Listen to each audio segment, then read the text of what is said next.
Doctor साहब आप इस लाइन में कैसे आए, आपको कैसे ख्याल आया कि पंचरिस्ट बन जाओ, पंचर सीखूं, ये जबकि ये तरीका इलाज चाइनीज़ है।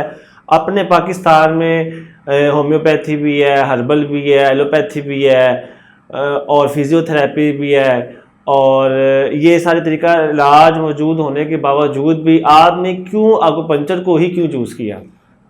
हाँ जी, असल में बात यह है कि मैं अल्टरनेटिव मेडिसिन कर रहा था 91 से। 91 से। ठीक है। 1999 में डॉक्टर एंटन जयसूर्या, एंटन श्रीलंका के जसूरी, डॉक्टर प्रोफेसर सर डॉक्टर एंटन जयसूर्या मेरे उस्ताद, श्रीलंका के। श्रीलंका के। वो पाकिस्तान आए, वो बहुत बड़े डॉक्टर थे। वो आप समझें कि यूनाइटेड स्टेट्स से उन्होंने एमबीबीएस और रूमाटोलॉजी में स्पेशलाइज किया था। उसके बाद एक्यूपंक्चर किया, होम्योपैथी की, और दुनिया के बेशुमार उलूम उन्होंने सीखे। उनका बहुत बड़ा कारनामा ये है कि रशिया में अल्टरनेटिव मेडिसिन का सेंटर था, पूरी दुनिया का रशिया में था। अच्छा। वहाँ से वो उठा के श्रीलंका में ले आए, और श्रीलंका में उन्हें प्रोटोकॉल मिलता था उनके प्राइम मिनिस्टर का। अच्छा। यानी कारनामा है। चाइना जहाँ से एक्यूपंक्चर निकला है, वो चाइना के बंदे श्रीलंका में उससे डिग्री लेने आ रहे हैं। ये उस बंदे का कारनामा। वो बंदा ऐसा बंदा था कि जो आपकी ज़िंदगी को तब्दील करता, वो ट्रिगर करता था। तो वो 1999 में पाकिस्तान में आया, तो मेरे एक दोस्त, उनकी भी वफ़ात हो गई, अल्लाह ताला उन्हें गरी की रहमत करे, उन्होंने मुझे इंसिस्ट किया कि आपने लाजमी आना। वो 4 एक दिन का टूर है, तो आपने हमारे साथ आना। तो मैं तो एक्यूपंक्चर नहीं मुझे पता था क्या है, लेकिन वो 4 दिन मैंने उनके साथ गुजारे, जो डॉक्टर एंटन साहब के साथ। तो उसमें कुछ 400 पेशेंट भी उन्होंने देखे, और मैं एज ए स्टूडेंट उनके साथ खड़ा रहा। कोई और भी स्टूडेंट थे आपके साथ? वो हाँ, बहुत बड़ा था वो। अच्छा, पूरा एक ग्रुप था। हाँ, ग्रुप था। जी। 8-10 स्टूडेंट थे, जिसमें मैं भी एक उनके साथ खड़ा हो गया। मैं तो एक्यूपंक्चर नहीं जानता था, डॉक्टर साहब लेकिन तब आपकी एज कितनी थी? ये मैं बता रहा हूँ 1999 की बात। नहीं, आपकी एज कितनी थी? बस देख लें, आप हिसाब लगा लें इससे। तो उस वक़्त इन्होंने जब ये पेशेंट्स को ठीक किया, 400 पेशेंट, 400-500 के करीब, क्योंकि 4 दिन वो लगातार पेशेंट देखते थे, सुबह से शाम तक जब भी टाइम मिलता था। तो वो पेशेंट्स देखने के दौरान प्रेस कॉन्फ्रेंसेस किए, डॉक्टर्स के साथ सेमिनार किए, और इंटरव्यूज़ दिए पाकिस्तान में बहुत सारा।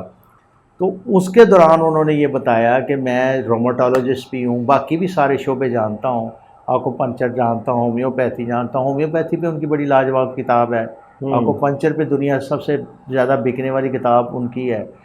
तो उन्होंने कहा जी मैंने हाथी को जो देखा हुआ है, पूरा पूरा हाथी देखा हुआ है। अच्छा। यानी अंधे थे ना कोई, तो उन्होंने कहा जी हाथी कैसा होता है।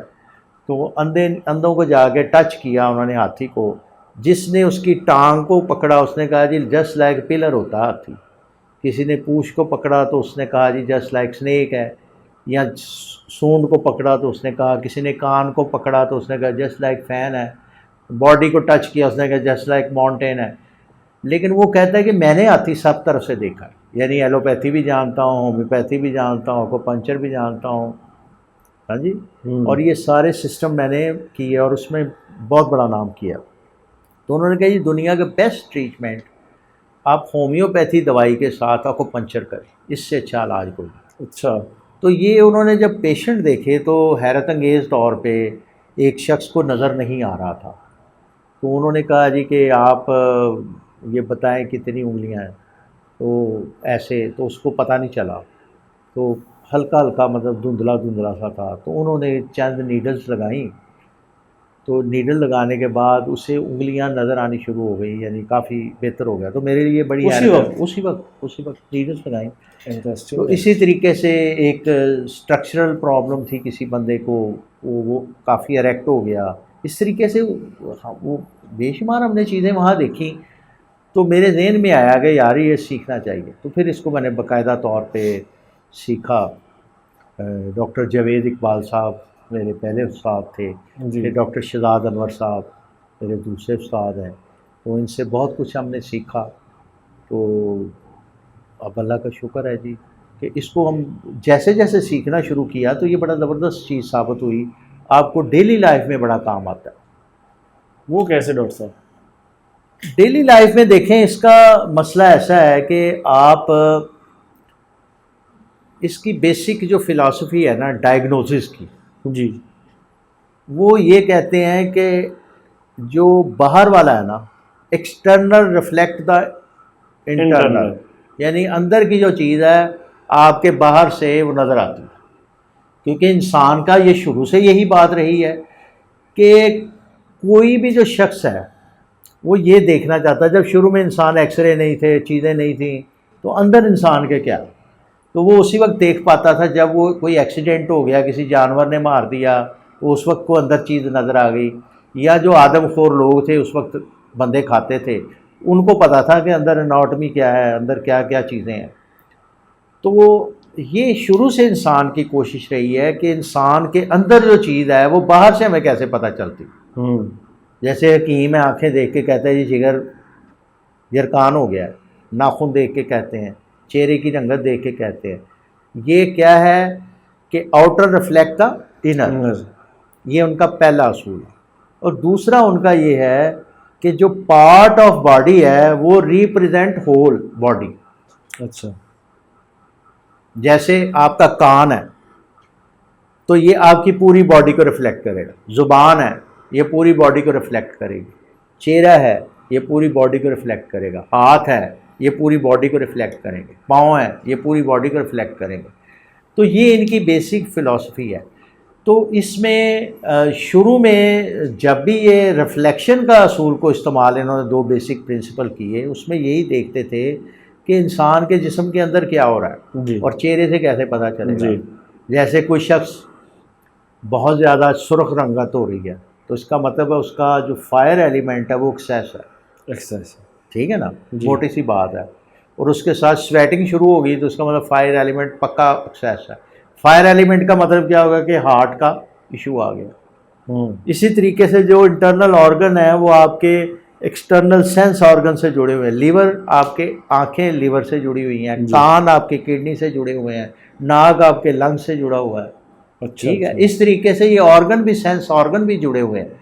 तो अब इनमें कोई नुमाया चीज़ की तब्दीली आती है तो हम वो उस सिस्टम के तहत कबल अज़ वक्त डायग्नोसिस में ये हेल्पफुल है। बल्कि मैं ये कहता हूँ कि आप किसी भी तरीका इलाज की प्रैक्टिस कर रहे हो तो इसकी बेसिक फ़िलासफ़ी को ज़रूर पढ़ें, वो आपकी डायग्नोसिस में हेल्प करती है। चाइनीज़ तरीका। हाँ, ये TCM की। और वैसे भी आप देखें कि अब भी ये जो एक्सरे है, MRI है, ब्लड टेस्ट हैं, ये जितने भी टेस्ट हैं ये बेसिकली अंदर ही झांकने के लिए है ना कि इंसान के अंदर क्या हो रहा है। बिल्कुल ऐसे ही। अब वो टेस्ट जब सामने भी आ जाते हैं, रिपोर्ट सामने भी आ जाती है, तो जो डॉक्टर्स होता है वो पेशेंट का क्लिनिकली मुआयना करने के बाद टेस्टों को कोरिलेट करता है। बिल्कुल ऐसे ही। खाली रिपोर्ट्स के ऊपर बंदे के लिए कोई हुक्म जारी नहीं करते। उसके वाइटल साइन देखे जाते हैं। वाइटल साइन के बगैर आप कैसे कह सकते हैं, ठीक है। तो ये मैं ये समझता हूँ कि इसको हर बंदे को सीखना चाहिए, इसकी कम से कम बेसिक फ़िलासफ़ी को।